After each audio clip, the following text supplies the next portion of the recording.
personally from a job that we had before, so I was really excited to give him the opportunity to present on the school to prison pipeline. So I'm hoping you guys will be filled up with all this good information, and just a couple of housekeeping things. You guys know where the restrooms are.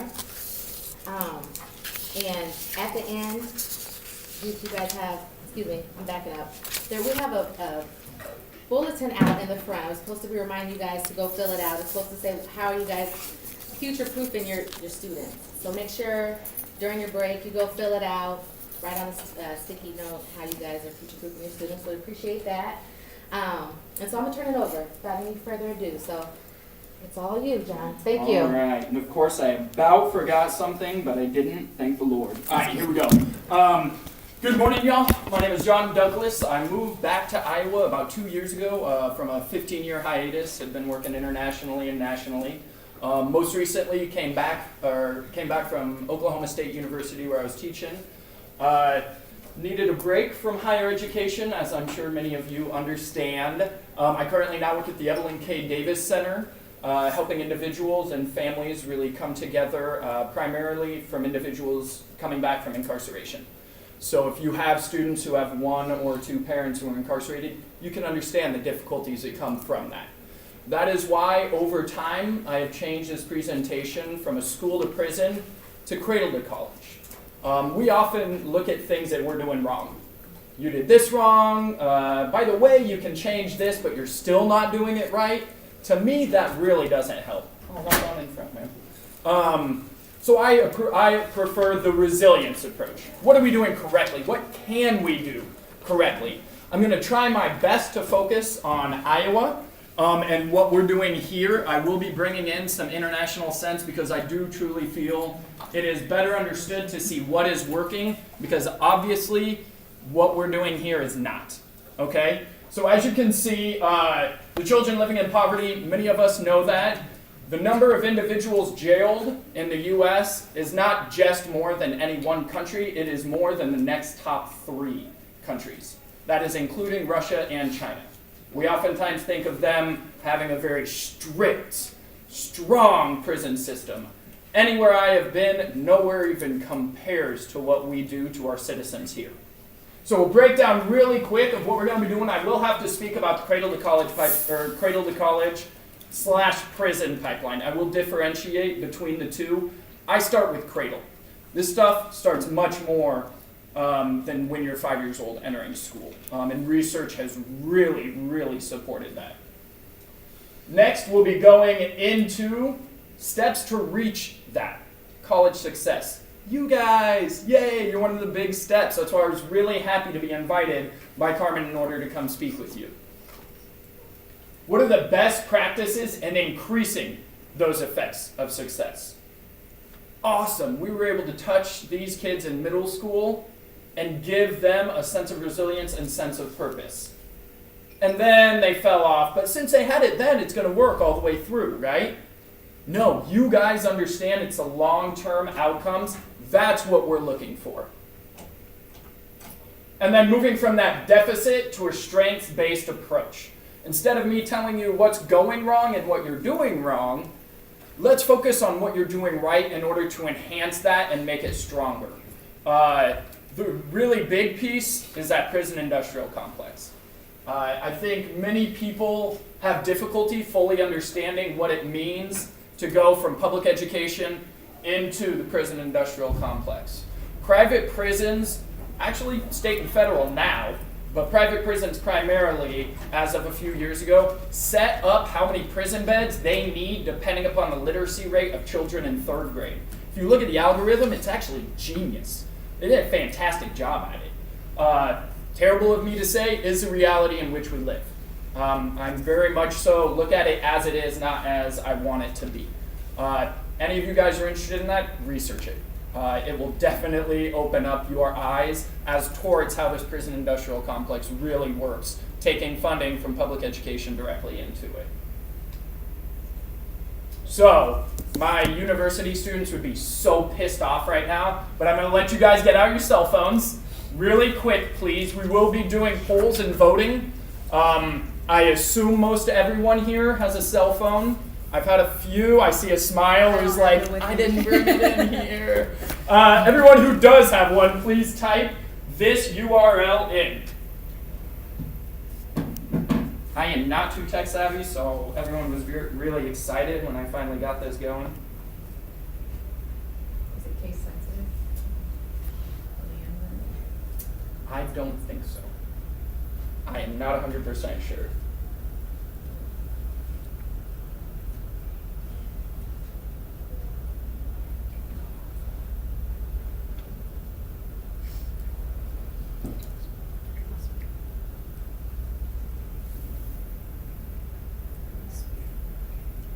It is case sensitive.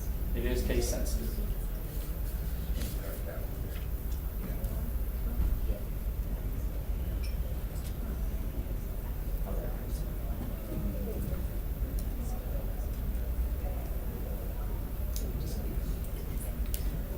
All right, I had to just get off the internet in general in order to do that.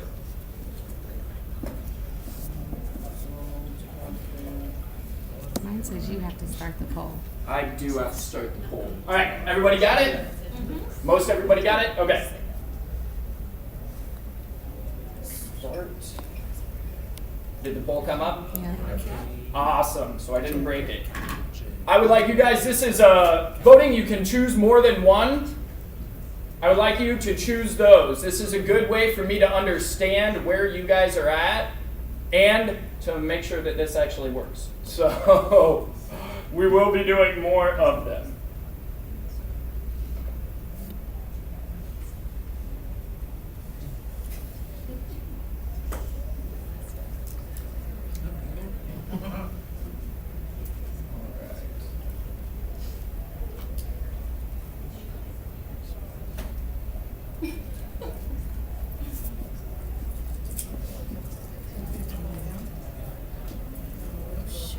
Wants to do all these? Nope, just now it should just be those. Just the first. Yep. Oh, it didn't. Okay. Here. Poll not starting.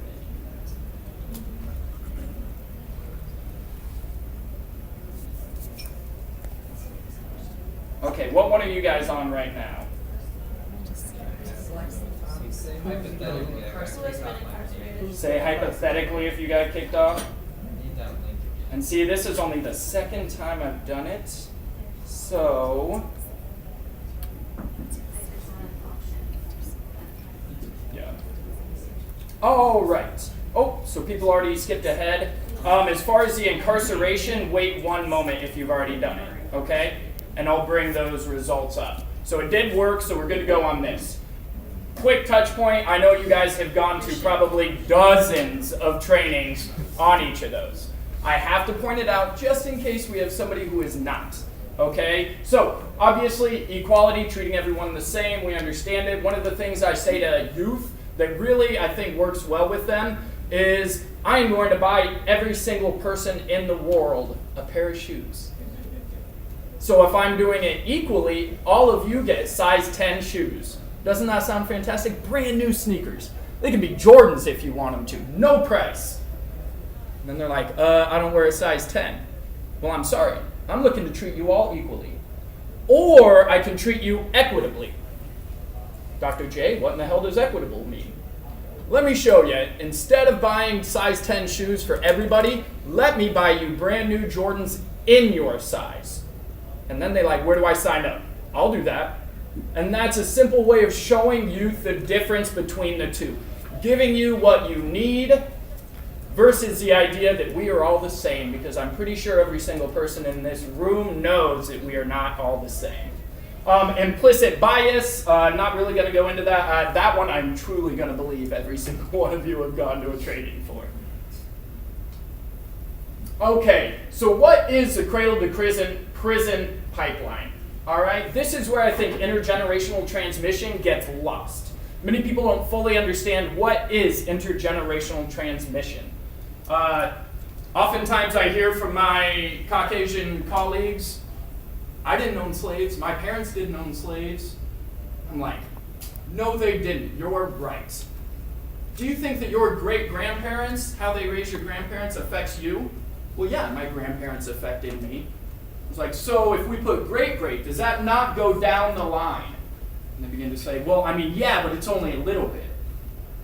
It's that understanding that intergenerational transmission, no matter what or where you are from, is going to affect you. What your great-great-grandparents went through directly affects you. We have found through epigenetics that Jewish families who went through the Holocaust still have DNA that has been switched on that would otherwise not have been due to extreme trauma. You can be darn sure the same thing happened in slavery here in the United States. And that is medical proof showing that these things do come over and over through generation. I really like to point it out as the United States of amnesia. We are fantastic within our individualistic country looking at me within the next 5 minutes, 5 years. Well, what about the next 10 years? I ain't going to worry about that. What about the community? Community can do what they need to. I need to focus on me and my family. In other places around the world, that is not at all how it comes down to. And it's that idea that, oh, well, civil rights, that was a long time ago. I have to look at them and say, you crazy? I still work with and know people who went through Jim Crow, who were in these marches. This was not long ago. This is that idea that we happen to forget one generation later that these things happened. Because, of course, we all live in a post-racial world because we had a black president, right? That's another thing I oftentimes hear. The intersection and culmination of poverty, racial disparities, and culture of punishment. That is the big one that we see happening in school, and that culture of punishment is going to be a primary aspect of the rest of this presentation specifically. Okay? And I wish I could go down into all of the entry points for the Cradle to Prison pipeline. We'll be talking about them moving forward. A few of those are on the sheet that you have in front of you. But we'll be working through that together, so I don't want you guys to get too in-depth on where that is at. Easier to build strong children than repair broken adults. Used to be boys and men. I prefer to take that out because it's everyone. It's both sexes. This is not a male or just a female problem. This is our problem. This is not a black problem. This is our problem. This is not a poverty problem. This is our problem. I teach family education classes. Been doing it around the world for over 10 years. And I tell the families, well, why does my child have to come? I know he's having difficulties. I don't even want to be around other people. And I say, because I'm selfish. Your kid's going to school with my kid. So of course I want him to do better. I'm invested for that fact alone if you don't believe I'm invested because I care. Okay? Also, I am what you would call a fiscal conservative. Meaning, I want to make my bottom line and make profit from it. I'm a numbers guy, statistician at heart. I know that it costs $31,500 a year. That's here in Iowa. Much more in other states. How much do we spend on a student? Barely over 10. Imagine the difference. And this is the same within juvenile justice. There are not big differences between those. So if you're telling me that we add $5,000 onto that we wouldn't be able to make money eventually, and our inmate population just keeps going up and up and up. My own nephew was one of these children at 7 years old because they wanted to place him in special education because he was having tantrums at school. I am pretty darn sure that if I was not of a lighter skin color than him, and I did not have a PhD, he would have been one of those kids. No doubt in my mind. No doubt in my mind. These things do happen. Whether they've happened in your city or not, they do happen, and there is absolutely no question about it. So if somebody argues with you, the evidence is there, and I am more than happy to send it. Okay? Now I would like for you all to finish your voting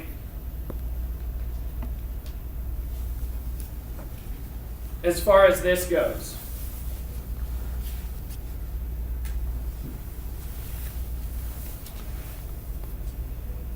I usually have it up. That computer was not working with me today. I have it on my cell phone, and I will be explaining all of the numbers. So I'm sorry you can't view it there. Apparently your guys' state's computers are really, really slow and have a lot of encryption. So, all right. Interesting. I asked this question, and it is different every single time with every single group. One thing I'm going to point out that I was unaware of, and it took about, because this is my second time using this in a larger conference, so it took the second time I was working with a group until I noticed how many of you guys would have put none. My own implicit bias, I just assumed everyone knew someone who was incarcerated. I had someone call me out. This was a small group practice set with a police department. And I was absolutely floored. My jaw honestly hit the ground because it had never even passed my mind to put none. Growing up where I grew up, incarceration was a normal thing. We finally, 5 days ago, I had a cousin who got out of Fed, who came to my work, didn't even know I worked there. Last one to get out of incarceration. Hopefully the last one to stay in. That is where, and I've seen people put immediate, extended, and friends. And then they realize, oh crap, there's an all above. So in this group specifically, we had 2 who were immediate family, 8 who were extended family, 6 who were friends, and 6 who were all of the above. Meaning extended family was number 1 with 8, and then friends and all of the above were tied with 6. It's very interesting because friends oftentimes is the least out of the voting. So I'm not going to lie, I'm really glad that you guys did that because that's going to show me something moving forward. I don't know much about you guys as a total group. I know of your organization. So really it totally depends. Who do you surround yourself with? And obviously family, we don't get to choose. So that one is a completely separate topic within itself. So what are the alternatives? What alternative do we have? I would usually have you guys get up and do a little activity. We're a little bit tight in this room. I think this is probably the smallest room I've actually ever presented in. So instead of having everybody get up and move around, I need you guys to put your hands up.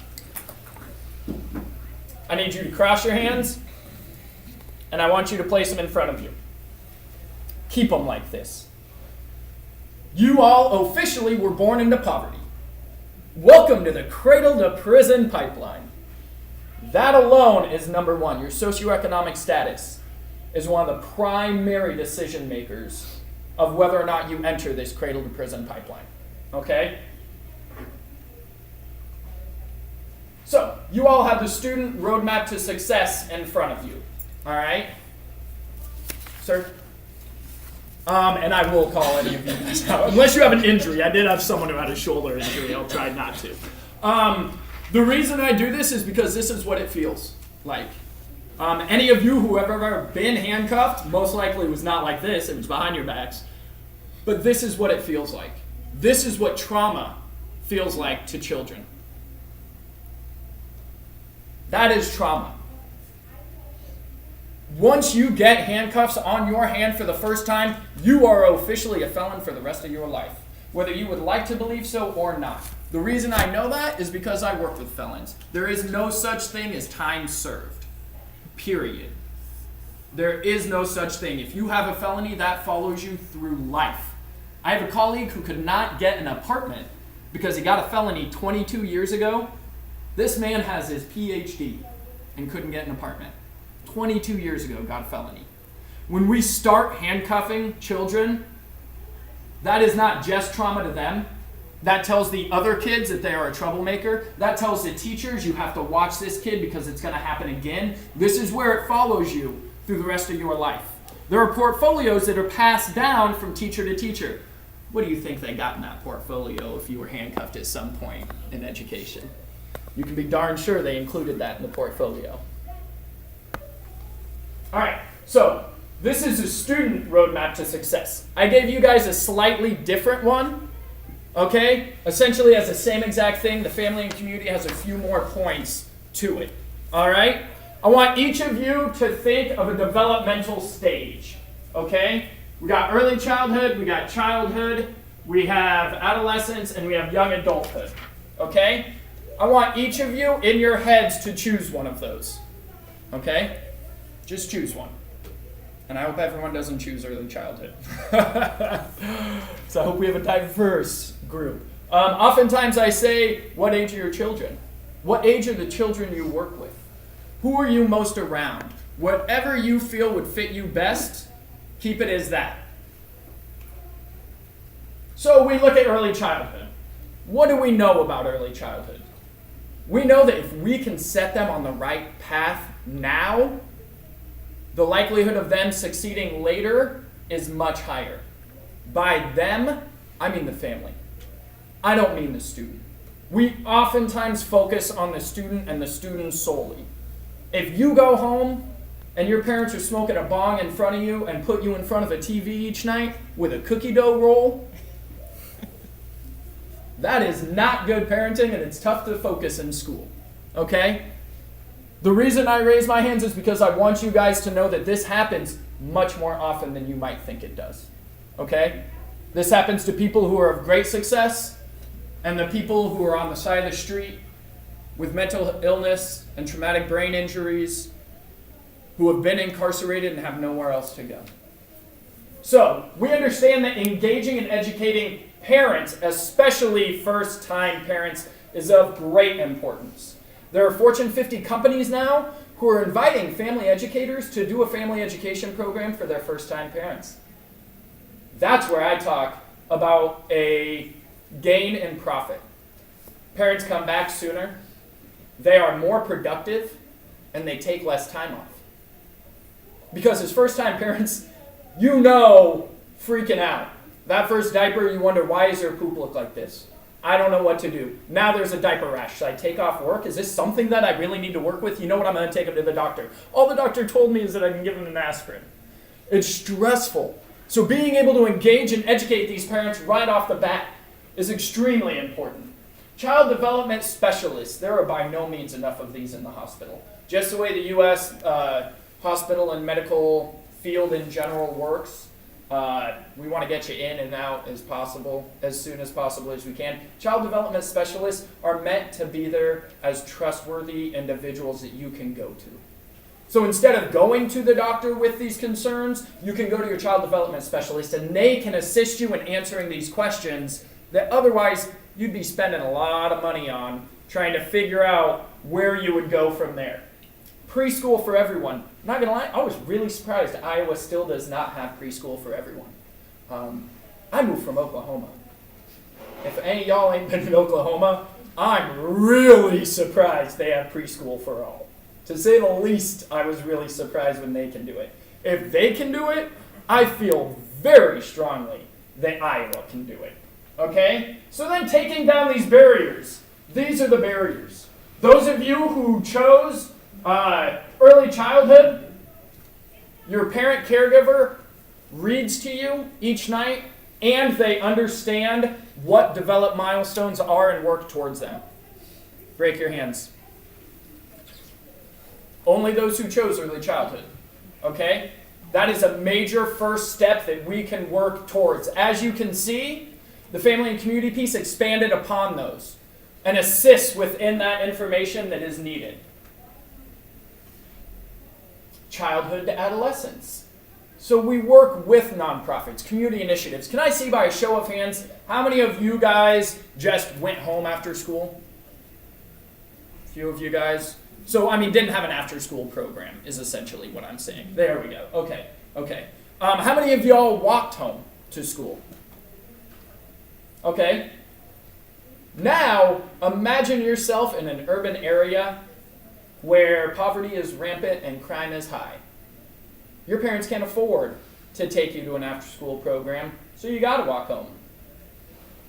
Now, what do you think happens when you're walking home every day and you got nothing to do for 2 hours? You're going to be kicking it with friends. And those friends hang out with their older siblings. Those older siblings been doing this for a hot minute and may have gotten into some things that otherwise you would not be exposed to otherwise. And that's where it goes down this road that otherwise we don't see or imagine. That's why engaging these nonprofits.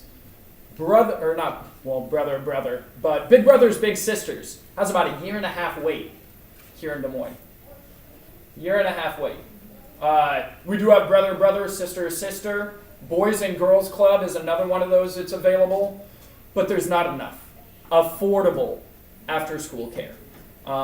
So do y'all come from around the state, right? Yeah, where do you come from, sir? Oh, no, I was nodding in agreement. I'm from Des Moines. So. Oh, you're in Des Moines? Who is not in Des Moines? Where do you come from? Waterloo. Waterloo? Davenport. Davenport? Atumwa. Atumwa? Sioux City. Nice. Cedar Rapids. Cedar Rapids. Okay, so you guys really come from all over the place, so I'll try not to focus on Des Moines quite so much. For those of you who had chosen childhood / adolescence, one of the biggest pieces, as I'm sure you can understand, as I had stated earlier, you read at a 3rd to 4th grade level. Do not take your hands off. And you have an adult attachment / mentor with someone who is not in your family. If you chose childhood and adolescence, you may separate your hands now. That is a huge piece, is that mentoring. Just because you have a male figure in your life does not mean they're a positive male figure. There is no question about it. Okay? That's where we have a lot of difficulty, is getting these mentors into it. I oftentimes hear, well, it's tough to find mentors who are men of color. I'm in several men of color groups, and we have never had a problem getting mentors. They are there. They are willing to spend their time. The biggest barrier for them is they don't know how to go about it. It's not engaging. They don't know the rules. How do I even approach this? How do I get into it? So expanding these opportunities in every single one of your communities is going to help your kids graduate. After that, your kids can come back and mentor other children. That's the biggest thing. Once we get this set up, it's going to run itself. And that is the ultimate goal that we have when we are looking at that adult figure other than a parent. One thing I love about Gear Up is you guys started the conversation for college early. How many of you had heard of college before 5 years old? All right. A few of you? Yeah, and it's not that strange. How many of you had heard of it before 10 years old? Okay. How many of you have had heard of it by 15 years old? So the majority. How many didn't hear of it until 15 plus? Yeah, we're out there. And that's crazy to me as a first generation student that I didn't even know what college was beyond some sports that they had talked about until I was 16 years old. Did you go on to college, sir? Did you go on to college, ma'am? Did you as well? Okay. Do you guys feel as if you had supports there to help you? No? No? Exactly. No. I might have when I finished the university, but before the university and during the university, hell no. I was in the shadows. Now that's starting to change because we were better understanding the difficulties first generation students go through and families of color, what they go through specifically, but they're still in the shadows. You guys are there to help support them and bring them up. I look at the FAFSA now, and I can get that puppy done in no time. It took me and my mom probably 2 days back in the day to figure it out. I still can't fathom why it took me so long, but that's how lost we were in the questions. Just didn't understand them. I mean, family income alone, why do they need to know? You know what? I don't want them to know. Why are you asking? We have grants and scholarships. What you want from me? I don't know why. Because there's that hesitation. If you're trying to offer me something, my family's experience is you trying to take something, not give something. And that's something I think a lot of individuals outside of that may not understand, and that's fine, but it's so important that you know that. This is why you might not get as much engagement from parents. By a show of hands, how many of you guys feel you get a strong level of engagement from the majority of the parents of the students you work with? Oh, damn. Okay. What do you guys think we can do to better that? Any ideas? I'm all ears. Food. Would you guys be able to meet with them in a group? Food is a huge primary one. Potlucks. I'm not saying start with a potluck, but at about week 3, however long you've been working with them, food has been the number one thing that has brought them through. Religious affiliations. You go to the church, you're going to speak to the people. Once they know you went out of your comfort zone and went to the church, they're going to notice you even more. Okay? I don't know what level of barriers y'all have to have between going to homes and sporting events and all of that. I know that's probably way outside of your purview. I would rather not work on Saturday, Sunday, so I'm not saying you guys should. But those simple things right there are huge. Making sure to give some level of incentive to the children.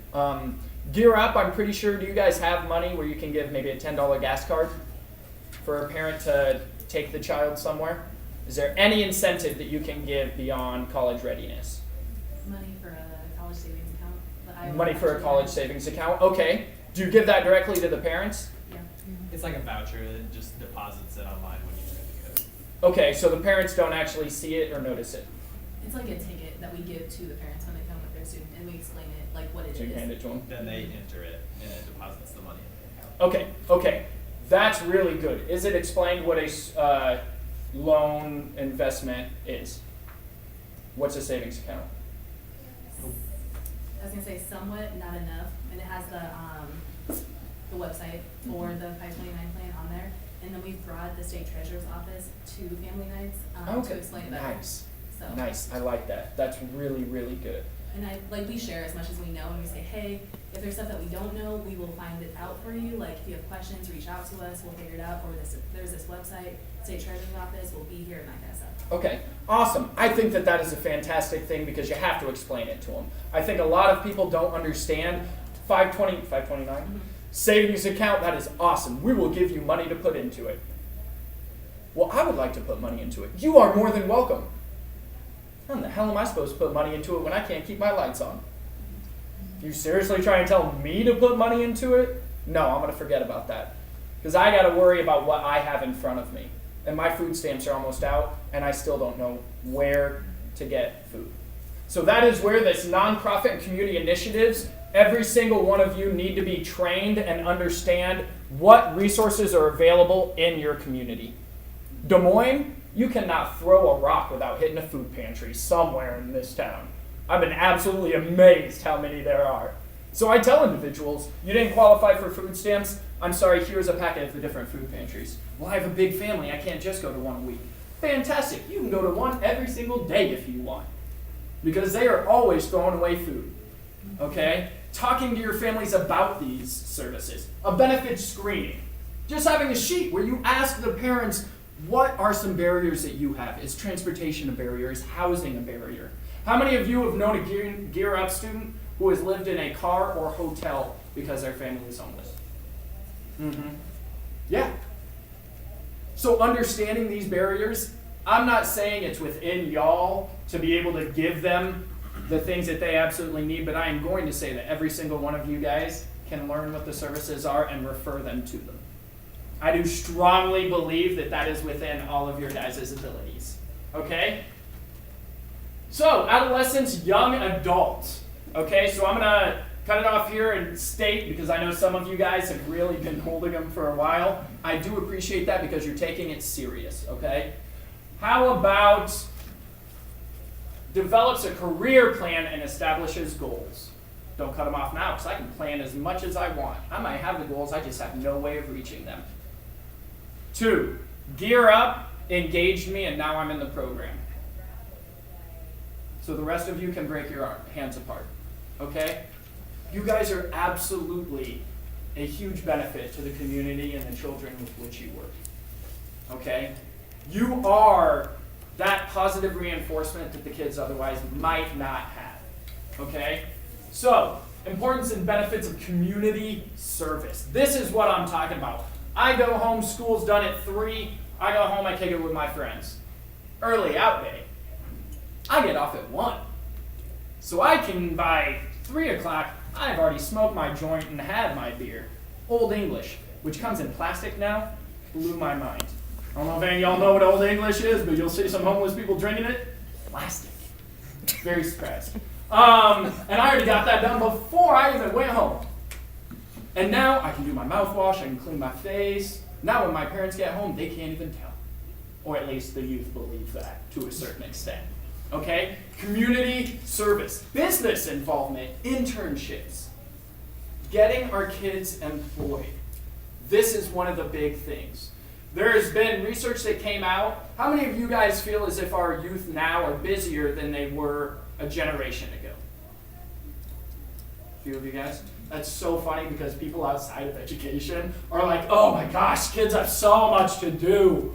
So many different activities. I don't have time for anything. You are the first group that only had a few hands go up, which is fine. Many of our children do have a lot of things to do. They have more free time now than they have had for generations. The primary reason they found that, kids aren't working. That's what it comes down to. And Josh, so happy Josh presented earlier, temp work is one of the primary reasons. Because kids can't find work because areas of work in which children went to before no longer available or open. Because individuals who come out of incarceration, those are the only jobs they can find, oftentimes. So those summer gigs are already gone before they even have an opportunity. So working with businesses to expand the opportunities for youth is going to be absolutely essential, and I hope you guys are able to assist them, even if it's just helping them with a resume and sending it out. That alone, you'll get hits. Is it going to be 100%? No. But even something is extremely beneficial. Thinking ahead of a career versus a job. I cannot count how many times I have had to tell people, I am going to work with you to get a career so you're not at work to make a paycheck. And I've been asked, what's that? What's a career? Many of us weren't exposed to it. You might not know. It's my passion. One question I always ask, what's your ideal job?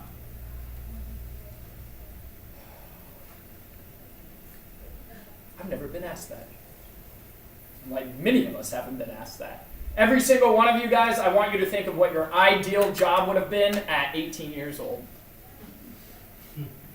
I know some of you are like, dang, that was a long time ago, John. By a show of hands, how many of you guys are doing exactly what you wanted to be doing at 18? Nice, congratulations to you guys who are. That is awesome. I am always excited when I see one or two hands come up. There's nothing wrong with those of us who did not put our hands up. Hopefully you are doing something that you love, enjoy, and it's a passion now. And that's the important piece, is it's a passion that you understand. By a show of hands, how many of you guys know of the term adulting? Yeah, that's what I'm talking about. Adulting, that's a new big thing. Okay? I was talking to Rob Denson because many of my students, I taught at DMAC for a short time. My students were not prepared at all. And now there's an adulting school actually in Maine for 24 to 31-year-olds. No, 21 to 31-year-olds. Class is so full that they have a waiting list. And this is stuff down to how do you fold a fitted sheet? Well. That is a tricky one, I know. I know. Many of us don't know, so I understand that. But how do you do laundry? You toss it in there and throw the pod. Well, did you know you can separate colors? Why? What about those clothes you gotta take out before you put them in the dryer? So these are those things that many of our youth don't understand because they didn't have to do them. I'm not going to look at the parents as towards why they babied them, blah, blah, blah, blah, blah. That's in the past. I'm going to focus on you right now. So instead of having life skills 101, boring, I don't want to know life skills. Calling adulting 101, man, my students perked up. They're like, oh man, I got to adult every day now. What are you going to teach me? I'm like, oh, heaven forbid you got to adult every day. I hope you learn something new. I hope you learn something new every time. So properly preparing our students ultimately is what we need to be looking for. And then young adulthood. All right? Oops, I don't know what that is. There we go. How to find campus services. That's a really big one. When you are a first generation or you've never been on a college campus, even if 3 generations of your family went to college, still sometimes feels awkward walking into that office. It really does. So assisting, do you guys take your students on college visits, right? Yeah? Awesome. Absolutely key. Because it makes them feel comfortable in an area in which otherwise they might not. It's really, really big. Working with staff and faculty to understand the retention and graduation rates do matter. This is going to directly affect your paycheck. Letting them know that is going to have them assist more. The primary reason I left higher education was publish or perish. My students came second. In some places, they came third. I'm not about that. I'm not about having to publish 4 papers and 3 of them go to a junk journal. That to me doesn't matter. That to me means you're just shuffling through paper. What does matter to me is academic advising. Having my students know that they can come to me, they can call me when need be, as long as it is during office hours. I am more than happy to assist you with what you need to make sure that you are able to stay. Because I've had numerous students who came to me crying with whatever it might be going on outside of this, and letting them know, stick it out till tomorrow. Stick it out till the end of the week. Do not make any major decisions for a week and a half, because you're not there mentally to be in the decision-making process. These are all important things I want them to understand. All right, so what more can we ourselves do specifically to help? I would like you guys to go to the next one. All right, is it up? Can you guys see that one? No? Okay. I'm going back here.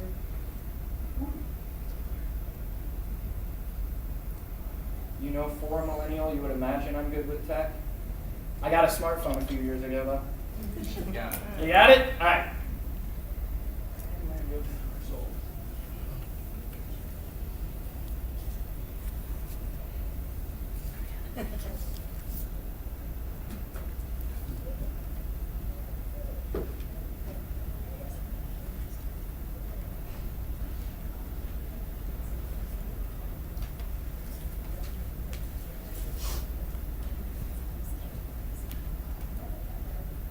So, where does Iowa rank nationally when averaging health, economic well-being, and family and community? 3 points.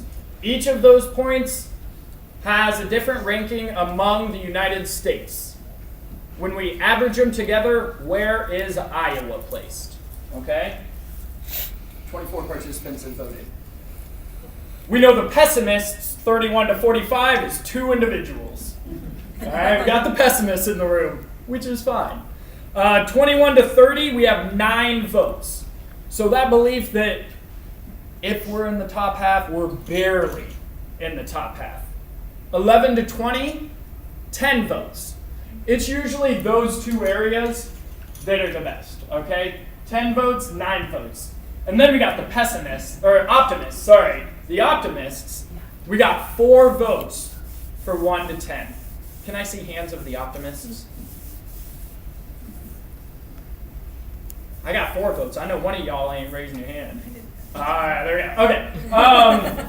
So, optimists, I appreciate your guys' goodwill in trying to do what you want to do, and you were correct. We actually do quite well within health, economic well-being, and family and community. Now that totally depends on where you live. Waterloo, Cedar Rapids, Sioux City, Des Moines, Ottumwa. I've been to all these cities. You can definitely find areas in which it would not be like that.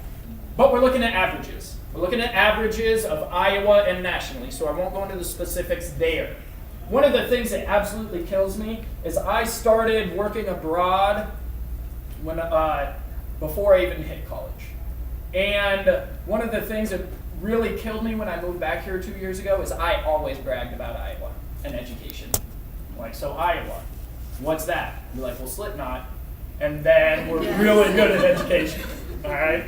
Honestly, those are about, Slipknot is probably the #1 thing. Slipknot and Bridges of Madison County. Those are the only 2 reasons people know Iowa internationally. But I always bragged about education because Iowa used to rock it in education. That was something that we always focused on. That was something that was well funded. That was where we gave the teachers more freedom than we do now in order to approach and teach the curriculum as they please. Number 11. Only thing we're not in the top 10 in anymore. Number 11. That to me is very sad and something that needs to be changed. One of the primary reasons we have found that education rates in the United States has been falling, not the only reason, but when we compare it to other places, respect. Teachers used to be, in other countries, teachers are at the same level, if not higher than doctors and lawyers. In the US now, I don't know what happened in 2 generations, but baby boomers, that respect was still there. Somehow, when they raised their kids, yeah, I'm giving you all the cross eye. Somehow when they raise their kids, and even worse among Gen Xers and now millennials, teachers are seen as babysitters. That is not what they are. That is absolutely outrageous to believe, and we have to educate parents on it. I've spoke with many parents who teach or tell their child, you have to respect your teacher, they are an adult, and then they pull this. How in the hell, how dare you put my child in trouble? I cannot believe you would dare put him in suspension for something he didn't even do. Just burst into the office like that, going into the hallway, right after they tell their child, you need to respect your teacher and your principal. For those of you who haven't seen it, I'm sure you know of it. Okay? So working with those parents one-on-one so that they understand the teacher is trying their best. If something works for you at home, tell us. If you don't feel comfortable going into the school, tell me and I will speak with them. Because many parents, they just don't feel comfortable going into the schools anymore. We know what we do well. You guys know what your strengths are. We know Gear Up works. We know Science Bound works. We will know, hopefully sooner and later, if ISU 4U Promise works. What are some other ones you guys can think of as far as programs that assist children in getting to college? Upward Bound. Trio. Juntos, ICU extension. Juntos. So they're there. It's just connecting our children to those services. Okay, that's the really big piece. You guys are doing that right. Support it, bring it up. I can almost guarantee every single one of you would work well with a parent. We just have to go out there to get them. They ain't gonna come to you, as y'all very well know. If they came to you, you would already have that engagement. And you guys would be doing fantastic with them. And they would go to every single school meeting, and they would be calling you and feel comfortable to do so. Reality in which we live. So being able to go out to them. You guys already got students. It's being able to assist them in changing that family life and that dynamic that might be going on that would send your child into the criminal justice send your student into the criminal justice system. As we know, suspensions, expulsions, numbers do not lie. The racial disparity is absolutely outrageous. It is. Numbers don't lie, it is. You can argue that it's not a race thing. I'm going to say BS right in front of your face, and I'm going to hand you a packet of information. Is it a poverty thing? Yes. Is poverty the primary driver? No. So these next steps, investigating parents' attitudes and expectations, just talking to them, making sure that they know that their voice is heard. It is absolutely amazing to me how much that can change a parent's viewpoint of the program that their child is in. Even if that is Cedar Rapids, Sioux City. Even if that is in Sioux City, bringing all of the parents on a family night, really selling that one night, having $5 incentive if you come in, and having an action form, having a task force, listening, putting it out there. What are your expectations of this program? Parents are going to sit quietly because they have absolutely no idea how to answer that question until one of them states, I want my kid to go to college. And once that one person talks, floodgates are open.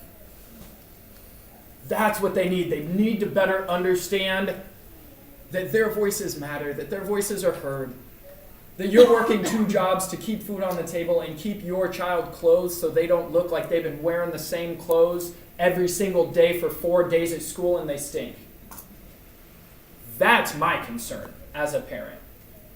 That was a concern of parents, and now in middle school, middle school here in Des Moines has a laundromat. Because parents' voices were heard. If the parents' voices were not heard, I feel pretty strongly that would not have happened. Okay? Increased funding for early childhood mental health consultation. Okay? It'll be really interesting. I have to adapt this for juvenile court officers and school resource officers for their state conference. That's going to be an interesting one. Because I feel very strongly about police in school. Only because the numbers do not support it. For that reason alone. Personally, I love SROs. They're very friendly people, and I think they do a good job. But I'm also a numbers person and a statistician. And numbers don't lie. Okay? The negative outcomes that have come from having them in schools is undeniable. Has it made our schools safer? I think you guys already know the answer to that one. Okay? It has increased expulsion rates. It has increased arrests. It has increased suspension rates. All of these things come to play. I am not by any means saying every SRO. But all it takes is one to affect an entire school and community.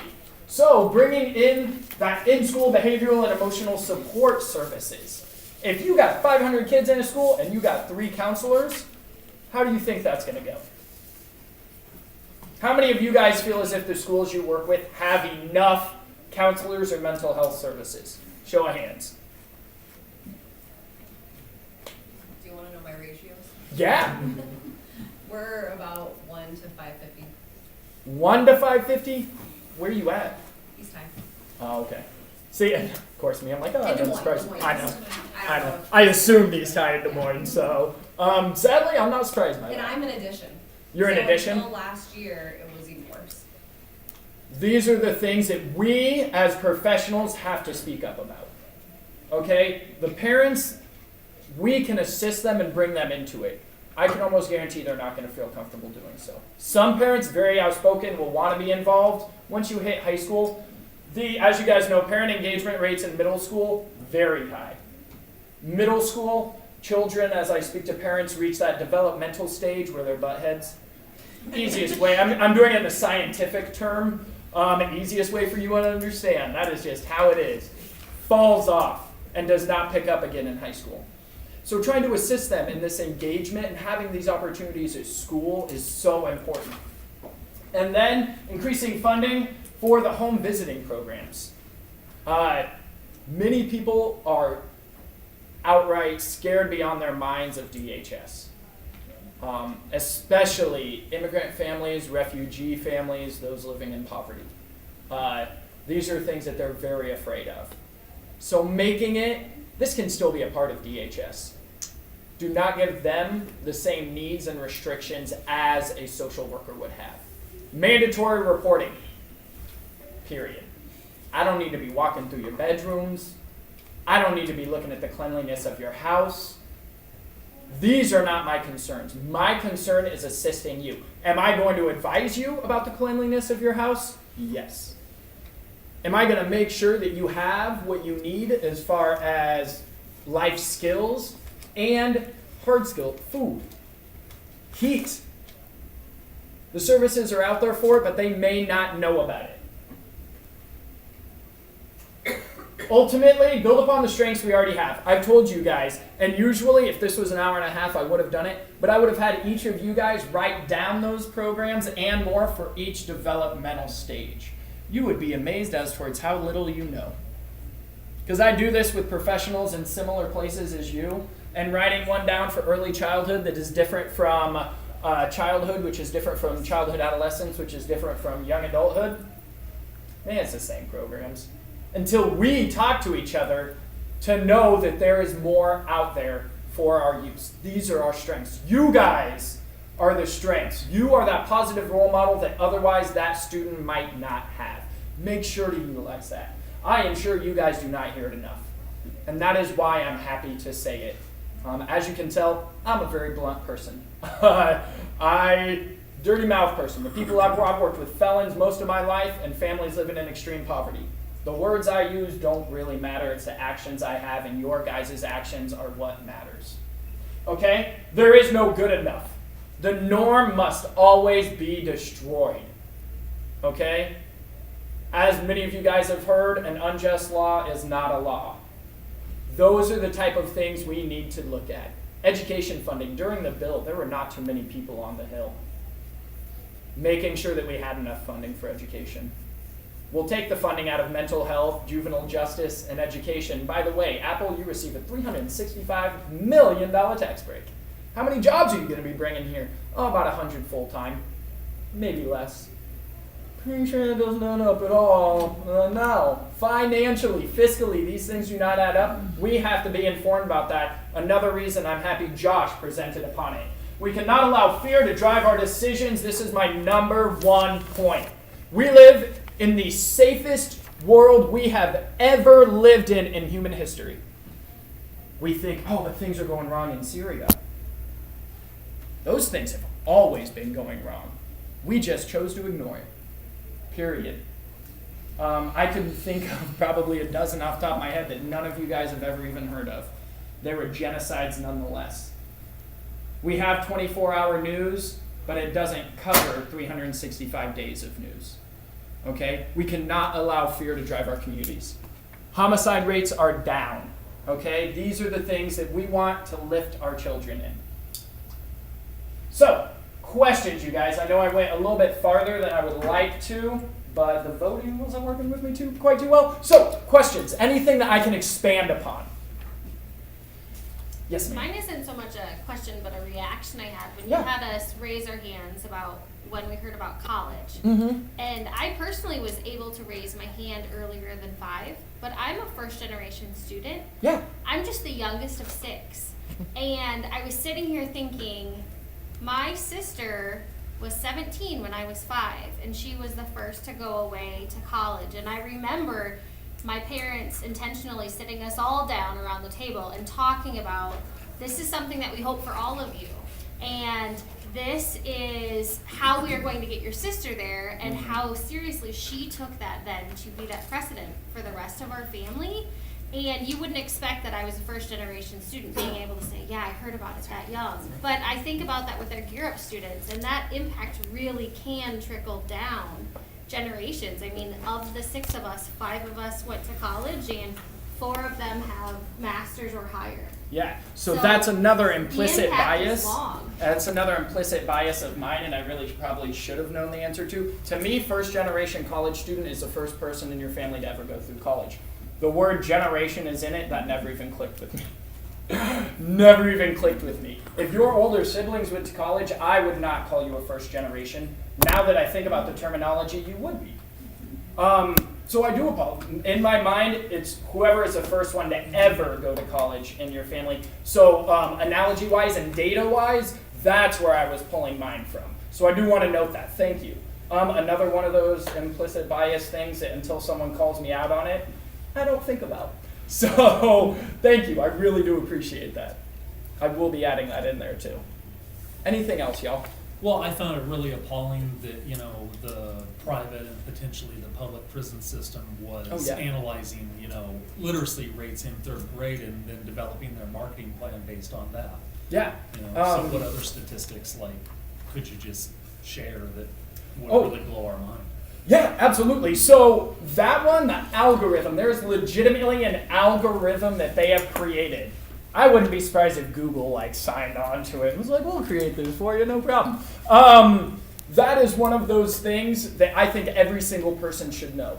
Okay? Another thing that I think other individuals don't know, in Iowa it's not quite so pervasive, but in many states, you have your prison, attached to it your juvenile center. That juvenile center, they go straight through. Don't even have an opportunity. There is no recourse. 80% of juveniles in JCS do not have any legal representation. Court ordered or not. Okay? They have JCOs who are looking out for their best interests. That does not mean you got legal representation. One that kills me is In Des Moines, as a child of color, especially, if you are arrested, you have one option. You can fight it, really probably don't have much money there, or you can plead guilty and take what you can. There's a 1-week program called Second Chance. If any of you guys work with DNPD, I'll keep my mouth shut in my opinion on that. In West Des Moines, the more affluent area, you get charged with the same thing. You go into a restorative justice program. And in that restorative justice program, if you are able to complete, your record is stripped clean. Dichotomy, tale of two cities. I think that. Another thing, number 3 worst state and number 9 worst city, Des Moines being the number 9 worst city, and number 3 worst state for African Americans. When I moved here, that was part of the reason I moved here beyond family. So I was like, man, I bet a lot of people don't know this. These are things that we should know because otherwise we're ignorant. I don't mean ignorant in a mean way. I was obviously ignorant about my thought processing in first generation and understanding that not everyone knows someone incarcerated. I don't mean ignorant in a negative way. I mean ignorant in the fact that we just don't know. Okay? Plenty of statistics with educational outcomes. Home ownership is one of the worst. That, I can't think of the exact number off the top of my head, One Economy. If you're interested in any of these statistics, One Economy, you can go online and they have it all. That's where even I was floored. Financially and home ownership wise, it was really intense. So I know I've gone over. Any last questions? Okay, I want to close on the point of respect for teachers. Norway, Singapore, Korea, those are the top, Malaysia. Those are the top 3 countries. We imagine it's because they're in Asia and they study really hard. That stereotype is not correct. It is because they respect their teachers. And that is one of the primary things that we have found. Thank you, guys. I appreciate it. I just want to remind you guys that